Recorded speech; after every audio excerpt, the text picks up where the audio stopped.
नमस्कार. अशोक मामा आजच्या भागात आपण बघणार आहोत. इकडे डायरेक्टली हर्षा मामांच्या टेबलवरती येते आणि फाईल अशा जोरात फेकून टाकते. तेव्हा मामा म्हणतात, हे ऑफिस आहे, आदळापट करायची गरज नाही. तेव्हा ती म्हणते, मी जे काम सांगते ना ते लवकरात लवकर करा. हेड ऑफिसकडून आपल्याला मंथली रिपोर्ट सबमिट करायचा आहे आणि त्याच्यामध्ये जशा या फाईलीमध्ये रिपोर्ट्स आहेत ना त्यांनाच कॅल्क्युलेट करून तुम्हाला रिपोर्ट सबमिट करायचा आहे. तेव्हा मामा म्हणतात, अच्छा, पण याच्यासाठी तर आपल्याकडे कम्प्युटर्स आहेत ना, मग फाईलची काय गरज आहे. तेव्हा ती म्हणायला लागते, तुमच्यासारखी ओल्ड माणसं आहेत ना, ते माझा बॉस म्हणून बसलेले आहेत, त्याच्यामुळे या सगळ्या फाईलची गरज आहे, म्हणून कामाला लागा. तेव्हा ते म्हणतात, असं कसं, आत्ता मला समजलं तुम्हाला नेमकं बोलायचं काय आहे. जुने फ्रॉड असतील ते सगळे उघड करायचे नाही आणि प्रॉफिट जास्त दाखवायचं आहे, आकडे फुगून सांगायचे आहेत, हे सगळं तुम्हाला हवं आहे ना.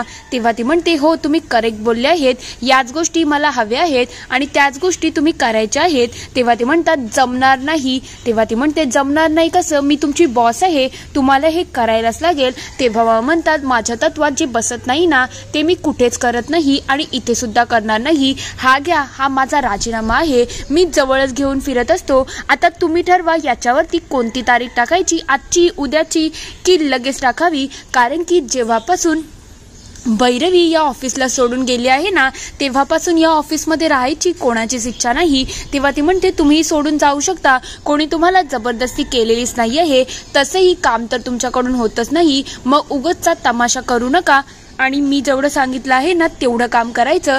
खरं म्हणजे ऑफिस पॉलिटिक्समध्ये थोडंफार 19-20 आपल्याला करायलाच लागतं, ते तुमच्या भैरवीला जमलं नाही, त्याच्याचमुळे तर तिला हे ऑफिस सोडायला लागलं आहे. तेव्हा म्हणतात, भैरवी तुमच्यासारखी नाही आहे आणि हर्षा मॅडम, मी तुम्हाला एक गोष्ट स्पष्टपणे सांगतो, भैरवी आता स्वतःचा बिझनेस ओपन करत आहे.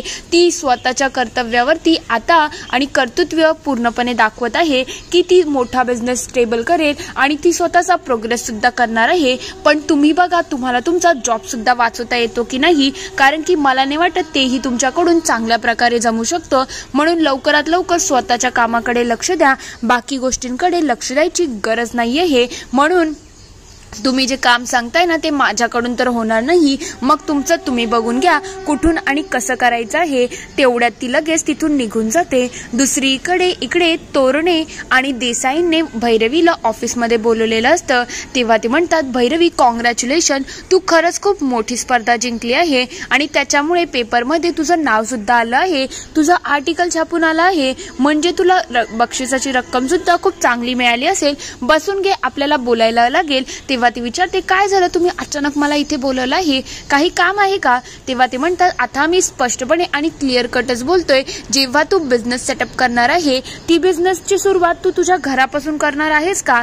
तेव्हा ती म्हणते, हो, कारण की इनिशियल स्टेजला मला अजून तरी जागा काही मिळाली नाही, म्हणून मला सुरुवात तर इथूनच करायला लागेल. आणि तुम्हालाही माहिती आहे ना, मी 2-3 वेळा आपल्या सोसायटीमध्ये सुद्धा पदार्थ दिले आहेत आणि लोकांना ते आवडलेले आहेत. तेव्हा ते म्हणतात, ते तर छानच होते ग, त्याच्याबद्दल आमचा काही प्रश्नच नाही आहे, पण प्रश्न हा आहे की आपण कॉर्पोरेटिव्ह सोसायटीमध्ये राहत नाही, ही हाऊसिंग सोसायटी आहे, मग त्याच्याचमुळे आपल्याला त्या गोष्टींकडे लक्ष द्यायची गरज आहे.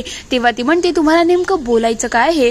तेव्हा ते म्हणायला लागतात, हे बघा, आता तू जेव्हा बिझनेस करशील तेव्हा तुझा स्टाफ येईल, बाकी सगळी गोष्ट येतील आणि कसं सोसायटीवाल्यांना त्रास होईल, काही गिराईक येतील, त्याच्यामुळे सुद्धा सोसायटीला त्रास होऊ शकतो, म्हणून आम्हाला नाही वाटत आम्ही तुला परमिशन देऊ शकतो. तेव्हा ती म्हणतात, मग काय झालं, एवढी मोठी गोष्ट नाही, स्टार्टिंगला तुम्ही काळजी करू नका, माझ्याकडे स्टाफ सुद्धा असणार नाही आणि बाकीच्या गोष्टींचाही कोणालाच त्रास होणार नाही याची मी गॅरंटी देतो. तेव्हा ते म्हणतात, नाही, पण आम्हाला हे पटत नाहीये, हे आम्हाला नाही वाटत आम्ही तुझा बिझनेस इथे एक्सेप्ट करू शकतो.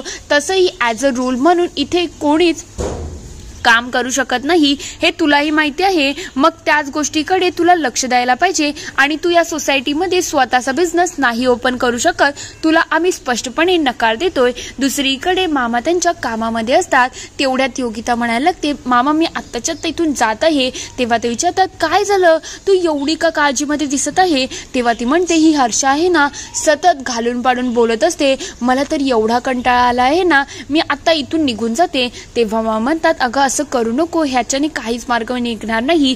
तेवढ्यात तिथे योगिताचं सगळं बोलणं इकडे हर्ष ऐकते आणि म्हणायला लागते, जा जा निघून जा, प्रत्येक गोष्टीमध्येच इथे सगळ्यांना इगो आहे, काम तर एकाकडून होत नाही पण नुसतं लोकांना बोलणंच येतं. तेव्हा म्हणतात, काय झालं काय हे, तुम्ही अशा का वागता?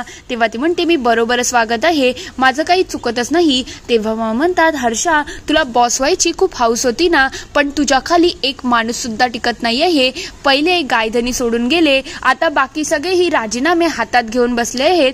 खरं हर्षा तुला काम करायची गरज आहे. भैरवीची जागा तर हडपली पण तिच्या जागेसारखं तुला वागता येत नाहीये, हे काम करता येत नाही हे सुद्धा आठवण ठेव. म्हणून ते करायला शिक, कारण की भैरवी तर सक्सेसफुल होणारच आहे, पण तुझं काय, तुला तुझा जॉब तरी टिकवता येईल का? तेव्हा ती म्हणायला लागते, तुम्ही जरा जास्त बोलताय असं वाटत नाही का? तेव्हा ते म्हणतात, मी कामाचंच बोलत आहे आणि मला जे वाटतंय ना तेच मी योग्य बोलत आहे. मग आता तू बघ, जर एक एक करून सगळा स्टाफ तुझ्या हातातून गेला ना तर लोक तुझ्या लीडरशिपला नावं ठेवतील की तुझ्याकडून साधी लीडरशिप सुद्धा झाली नाही. हे सगळं ऐकल्यानंतर मामा म्हणायला लागतात, हे बघा मी माझ्या तत्वांनी आणि माझ्या गोष्टींनी काम करतो, म्हणून सुद्धा इथे मी हक्काने कमवत आहे. कोणी मला भीक घालत नाही आहे आणि मी कोणाचे मागे पुढे सुद्धा करत नाही, कोणाचे पाय सुद्धा धरत नाही. मग आठवण ठेव, मी माझा जॉब स्वतःहून टिकून ठेवला आहे. तेव्हा ती म्हणते, तुम्ही तर वशिलाने आले आहेत ना? तेव्हा ते म्हणतात, मी वशिलाने आलो असेल पण मी काम एकदम चोख करतो आणि त्याच्याचमुळे लोकांसमोर माझी खूप चांगली इमेज आहे, हे सुद्धा आठवण ठेव. पण तुझं काय ग, तूने तर याचे त्याचे पाय धरून आणि भैरवीचा जॉब खाऊन काम कमवलं आहे. हे सगळं ऐकल्यानंतर हर्षा तिथून निघून जाते. दुसरीकडे इकडे चंदन आजोबा भैरवीसाठी जागा शोधत असतात. तेव्हा ते म्हणतात, काय हो तिथे जागा आहे का, काही आयडिया असेल तर सांगा, थँक्यू. तेव्हा मीना विचारते, काय झालं, अहो जागा मिळाली का? तेव्हा ते म्हणतात, नाही ना, त्यांचा फ्लॅट ऑलरेडी त्या माणसाने 1 वर्षासाठी रेंटवरती घेतला आहे, मग तो काही भेटणार नाही. तेव्हा मीना म्हणायला लागते, अहो ते तुमच्या अजून कोणीतरी ओळखीचे आहेत, त्यांना एकदा फोन करून बघा ना, त्यांचा फ्लॅट मिळाला तर जरा चांगलं होईल ना, तो मोठा फ्लॅट आहे. तेव्हा ते म्हणायला लागतात, नाही ग, त्याचा रेंट सुद्धा जास्त असणार आहे, भैरवीला तेवढं झेपणार नाही. तेव्हा ते म्हणायला लागतात, पण तिने तर आता पैसे जिंकले आहेत ना, मग त्या पैशाचा वापर ती तिच्या बिझनेससाठी करू शकते की सगळा पैसा त्या अनिशवरती उडवला आहे. खरंच तो अनिश आहे ना, तो बेजबाबदार निघाला आहे, 1 नंबरचा आळशी आईत खाऊ मुलगा आहे. मला पहिले वाटलं होतं की चांगला निघेल पण असं काहीच नाही आहे. त्याला फक्त आणि फक्त स्वतःची पर्वा आहे आणि त्या नवरा बायकोचं काय चाललेलं असतं ना याचा सुद्धा अंदाज लागत नाही. तिने काय त्याला 10 लाख रुपये दिले असतील, थोडेफार पैसे तर राहिले असतील ना, ज्याच्यामुळे ती सगळ्या गोष्टी नीट हँडल करू शकेल. तेव्हा आजोबा म्हणायला लागतात, कसं आहे माहिती का, आपल्याला या सगळ्या गोष्टीमधून पडता येणार नाही. त्या नवरा बायकोचं काय कम्युनिकेशन आहे हे आपल्याला माहिती नाही, म्हणून आपण जर याच्यामध्ये पडलो ना तर गोष्टी कॉम्प्लिकेटेड होऊ शकतात. आणि जोपर्यंत भैरवी आपल्याला स्वतःहून सगळ्या गोष्टी सांगत नाही ना तोपर्यंत आपण काही करायचं नाही. तेव्हा ती म्हणते, पण तिच्या जागेचं तरी बघा, तिला जागेची गरज आहे आणि आपण नाही मदत करणार तर कोण करेल? तेव्हा ते म्हणतात, हो ग, मी सुद्धा तेच बघतोय ना, जिथून जागा मिळेल तिथे तिचं आपण काम करूनच देऊ ना.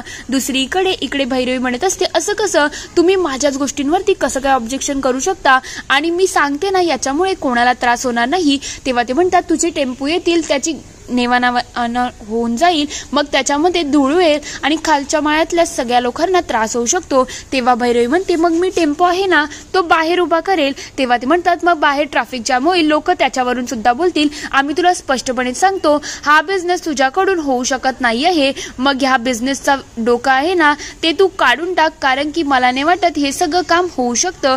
तेव्हा ते म्हणायला लागतात, हे बघ, तुला बिझनेस करायचा असेल तर तू करू शकते, पण त्याच्यामुळे सगळ्यांना त्रास होणार आहे, म्हणून आम्ही स्पष्टपणे नकारच देत आहे की हा बिझनेस होणारच नाही आणि आम्हाला तो करायचा सुद्धा नाही आहे आणि करून सुद्धा द्यायचा नाही. तेव्हा भैरवी म्हणते, ठीक आहे, मग मी इथून निघून जाते, जर प्रश्नच नाही आहे.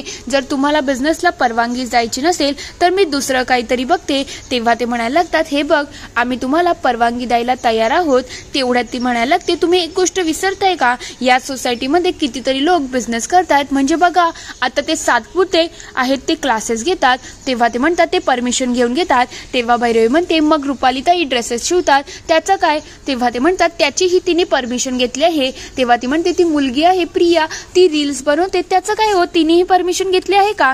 तेव्हा ते म्हणतात, ते काही असो, त्याच्यामुळे सोसायटीला त्रास होत नाही, पण आता मी स्पष्टपणे सांगतोय की ज्याच्यामुळे सोसायटीला त्रास होईल ना त्या गोष्टी इथे होणार नाही. आणि स्पष्टपणे म्हटलं तर आम्ही तुला एक गोष्ट सांगतो, जर तू जो बिझनेस करायचा आहे ना त्याच्यामध्ये तुने जर सोसायटीला म्हणजे आमचा फायदा करून दिला तर तुझा बेनिफिट होऊ शकतो. मग आम्ही काहीच आक्षेप घेणार नाही की तू कोणतंही काम कर आणि कसंही काम कर, आम्ही लक्षच घालणार नाही. तू तुझा बिझनेस चांगल्या प्रकारे कर, फक्त सोसायटीला 10% प्रॉफिटमधून हिस्सा दे. तेव्हा ती म्हणते अच्छा, आत्ता मला नेमकं हे सगळं लॉजिक समजलं.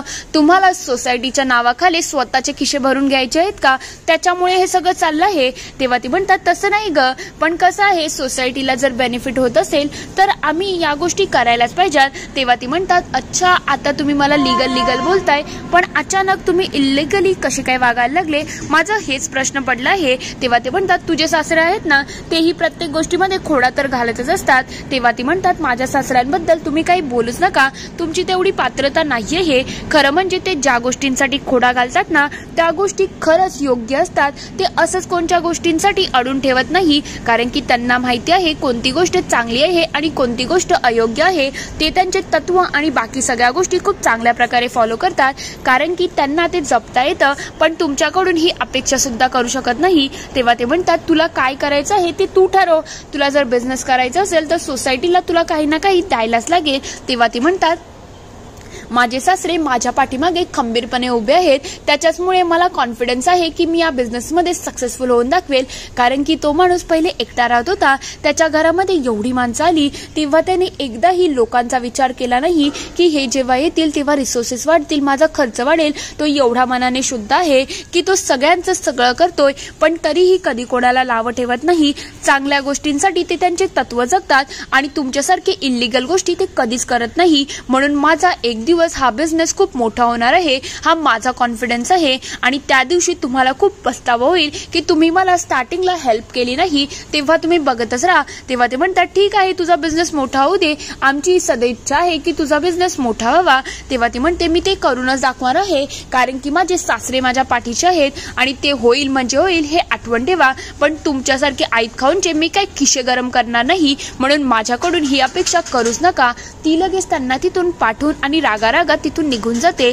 दुसरीकडे योगिता इकडे मामांच्या जवळ येते आणि म्हणायला लागते मामा मला तुमच्याशी थोडं बोलायचं आहे. भैरवी आता बिझनेस सुरू करत आहे ना, तिचं काही फायनल झालं का. तेव्हा ते म्हणतात ती बिझनेस तर सुरू करत आहे, पण कसं आहे माहिती का, अजून ते बिझनेस खूप छोट्या स्केलवरती आहे, त्याच्यासाठी तिला खूप साऱ्या गोष्टींची गरज लागणार आहे.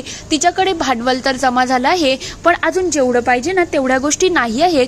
तेव्हा ती म्हणायला लागते पण भैरवी मला जॉबवरती ठेवेल का, मला खरंच तिच्या इथे काम करायचं आहे. तेव्हा ते म्हणतात अगं पण तिच्या इथे तुला पैसे मिळू शकत नाही, कारण की तिचा इनिशियल स्टेज आहे आणि तिच्याकडे एवढा पैसा नाही आहे. तेव्हा ती म्हणते पैशांच्या जास्ती मला आता कामाचं सॅटिस्फॅक्शन गरजेचं आहे. इथे मी पैसा तर कमवते पण त्याच्यामध्ये रिस्पेक्ट राहिली नाही आणि आता मला त्याच गोष्टीची गरज आहे. मामा तुम्ही एकदा तिच्याशी बोलून बघणार का, मला खरंच भैरवी बरोबर काम करायचं आहे, तिच्या बरोबर काम केलं ना तर मलाही खूप छान वाटेल. तेव्हा ते म्हणतात ते तर बरोबर आहे ग, पण पैशाचं अजून काही जुळवाजुळव नाही आहे, म्हणून ती तुला किती पैसे देईल याचा काही आयडिया नाही. तेव्हा ते म्हणते जितके देईल जेवढे ठरतील ना तेवढे भैरवी मला पैसे देईल, हे मला सुद्धा माहिती आहे. तेवढ्यात तिथे इकडे गुंजाळे येतात आणि म्हणायला लागतात मामा मला सुद्धा तुमच्याशी बोलायचं आहे. खरं म्हणजे भैरवी मॅडम माझ्यामुळे भैरवी मॅडमचा जॉब गेला आहे, त्यांना माझ्यावरती राग असेल ना ते मला माफ तर करतील ना. तेव्हा म्हणतात एक मुलीचा तू जॉब खाल्ला आहेस, मला माहिती आहे ही सर्वस्व चुकी तुझी नव्हती,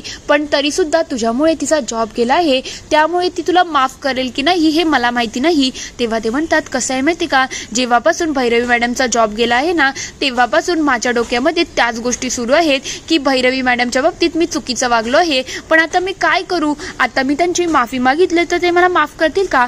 तेवढ्यात योगिताई म्हणायला लागते मला असं वाटते मी भैरवीशी भेटायला पाहिजे आणि तिच्याशी एकदा बोलून घ्यायला पाहिजे. हो तिने मला जॉब दिला तर खूप चांगलं होईल, तिच्या बिझनेसमध्ये माझी हेल्पच होईल. तेव्हा म्हणतात तुमच्यासारखी आत्ताची जनरेशन आहे ना ती खूप धडाडीची आहे आणि तुम्ही दोघं जाऊन एकदा भैरवीशी बोलूनच घ्या, जर तिला जमत असेल ना तर ती तुम्हाला नक्कीच मदत करेल, कारण की भैरवी खरंच खूप चांगल्या मनाची आहे आणि तिच्याकडून या सगळ्या गोष्टी होऊ सुद्धा शकतात. म्हणून बोलून घ्या, बघा मार्ग निघाला तर तुमच्यासाठी चांगलंच असणार आहे आणि भैरवीला हातभार लागणार असेल तर हे खूप चांगलं आहे. तेव्हा योगिता म्हणते, मामा तुम्ही सुद्धा हे जॉब सोडून द्या आणि भैरवीलाच मदत करा ना. तेव्हा ते म्हणतात, जॉबचं तर मी अजून सांगू शकत नाही, पण भैरवीच्या पाठीशी मी कायम उभा राहणार आहे, कारण की ती माझी सून नाही, माझी मुलगी आहे. मामा हे सगळं बोलताना खूप खुश झालेले असतात. तर पुढील भागात आपण बघणार आहोत, तुषार इकडे अनिशचा सगळा काळा चिठ्ठा मामांच्या समोर उभा करतो आणि म्हणायला लागतो, मामा मी तुम्हाला स्पष्टपणे सांगतो, त्याने सांगितलं आहे ना, तो सेवानीकडे कामाला होता, पण तुम्हाला माहिती आहे का तो काय काम करायचा? तो वसुलीचं काम करायचा आणि त्याच कामामध्ये त्याने 10 लाख रुपयाचा गफला केला आहे. त्याच्याचमुळे त्याने भैरवीकडून 10 लाख रुपये मागितले आहे. आणि दुसरी गोष्ट म्हणजे तो त्याचा ऍक्सिडेंट झाला आहे ना, तो ऍक्सिडेंट एवढा मोठा नव्हता जेवढा त्याने दाखवला आहे आणि त्याच्याचमुळे त्याने जास्तीचे पैसे उकळले आहे. आता तुम्हीच बघा अनिश काय करत आहे आणि काय नाही. तर दुसरीकडे इकडे राधामामी आणि नीलिमा आत्याचं पुन्हा भांडण सुरू असतं. राधामामी जबरदस्ती त्यांना काहीतरी प्यायला देत असतात. तेवढ्यात भैरवीमध्ये येते आणि ते ग्लास तिकडे खाली पडून जातो. त्याच्याबरोबर भैरवीचा मोबाईल सुद्धा जातो आणि मोबाईलचा सुद्धा चुराडा झालेला असतो. भैरवी तिथे जाते आणि मोबाईल हातात घेते, तेव्हा तिच्या मोबाईलचा पूर्ण डिस्प्ले गेलेला असतो. हे सगळं बघितल्यानंतर भैरवीला खूप टेन्शन आलेलं असतं की आता सगळ्या गोष्टी कशा मॅनेज होतील. हे बघितल्यानंतर मामींना आणि आत्यांनाही खूप टेन्शन आलेलं असतं. इथे हा पूर्ण एपिसोड संपतो. आता खरंच भैरवीचा फोन तर बंद होणार आहे, पण त्यामुळे तिचं हातची संधी तर जाणार नाही. मला काय वाटतं ती मला कमेंटमध्ये नक्की कळवा. व्हिडिओ आवडला असेल तर लाईक करा, शेअर करा आणि चॅनलला सबस्क्राईब करून घंटी वाजवायला विसरू नका. नवीन रोजच्या नोटिफिकेशनसाठी. व्हिडिओ बघितल्याबद्दल धन्यवाद.